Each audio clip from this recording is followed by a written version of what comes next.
বহরমপুরে আমি যতদূর শুনেছি সিপিএম নাকি প্রার্থী দেয়নি।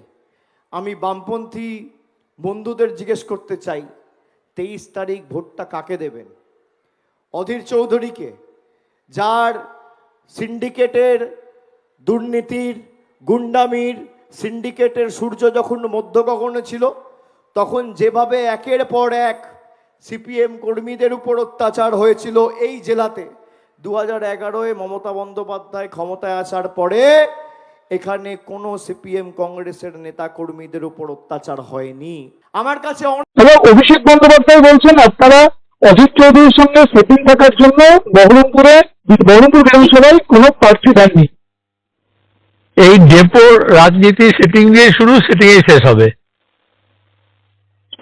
ও জানে না সমঝোতা রাজনীতি কি, জন্ম থেকে কোনো দেখেনি রাজনীতিক জন্ম থেকে।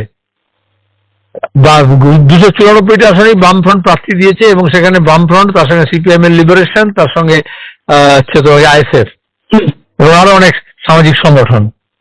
সেখানে দাঁড়িয়ে আসন সমঝোতা হলে এটা তৃণমূল নয় যে একটা প্রার্থী দিলে আর একটা প্রার্থী দিতে হয়, একটা গোষ্ঠী দিলে একটা গোষ্ঠী দিতে হয়।